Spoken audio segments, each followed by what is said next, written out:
requirements for photos for the NR nomination have changed really drastically since the beginning of the NR. So originally, obviously, there was no digital photography. So photos were submitted on archivally stable paper with archivally stable ink, which meant that they had to be in black and white because there is no such thing as archivally stable color ink. This is why the black and white requirement was there. This is also why it is no longer relevant, because now, of course, we do use digital cameras, and you're not going to hand in anything physical at all. You're going to hand me a digital link.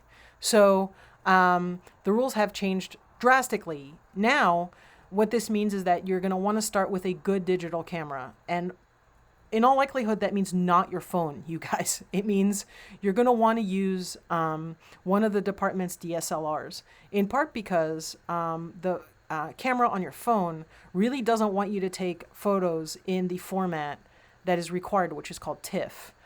It wants you to take photos in JPEG because those are compressed. Because they're compressed, there's a lot more room for more of them. But in TIFF, there's not going to be a lot of room because they're huge. They're super data heavy. And that's the whole point, right? They're archivally stable. They are completely uncompressed. A JPEG, every time you open it, every time you look at it, every time you move it around, it loses a little bit of information because it's a compressed format. Now, I know for us it doesn't really matter, but for the NR, which is there to be an archive, that's a big, big problem. So, for instance, one of the things you're really not going to want to do is to go out, take your photos on your camera in JPEG, and then convert them to TIFF. First of all, that is not archivally stable, and that's really bad. But second of all, I would immediately notice, because a TIFF is going to be like 25 megabytes for a single photo, okay?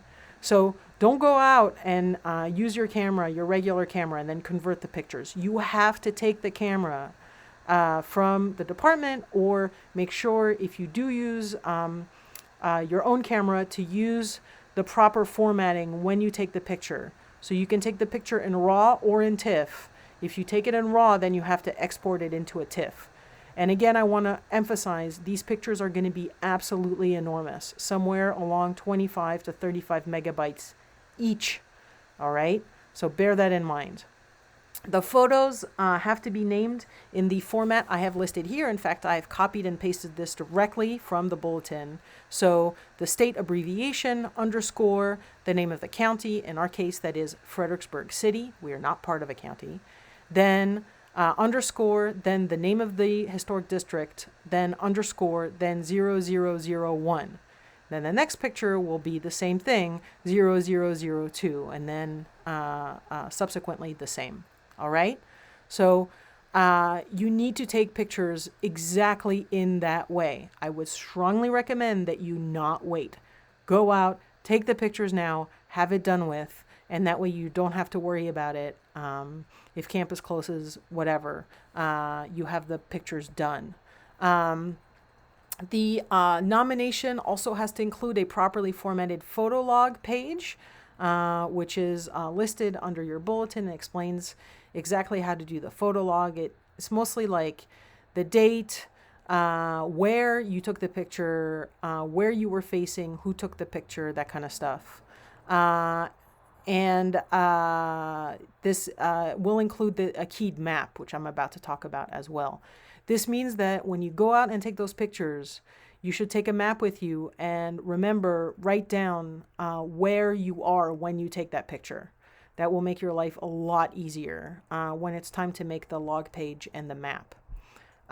You are going to want to have about 12 to 15 photos in your nomination. So 12 photos minimum. I'm going to say 15 photos maximum. You're going to want to have photos showing typical buildings, so typical architectural styles.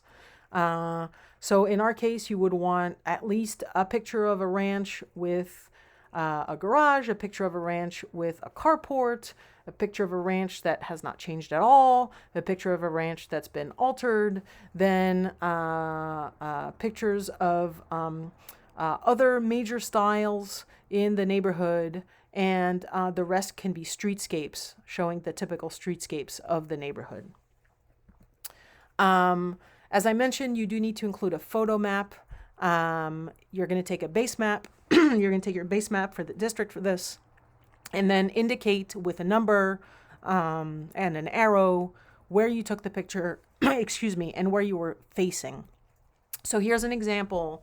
And you'll notice they just took their nomination map and they added number and arrow for all of the pictures that they took. So this shouldn't be hard to do at all, but is just another map that you will need at the end of the semester.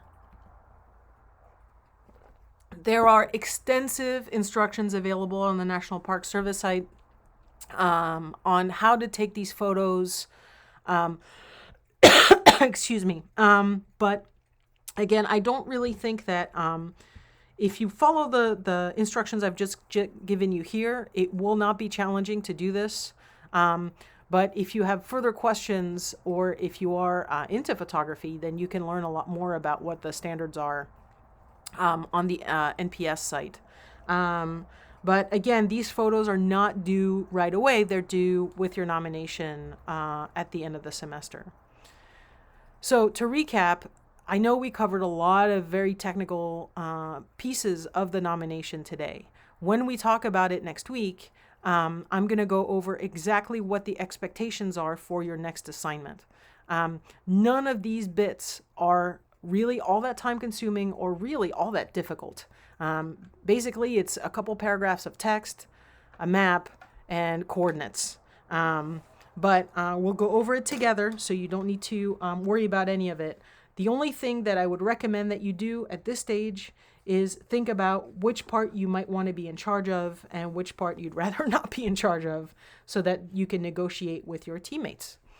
And with that, I'm going to stop for today. Thanks.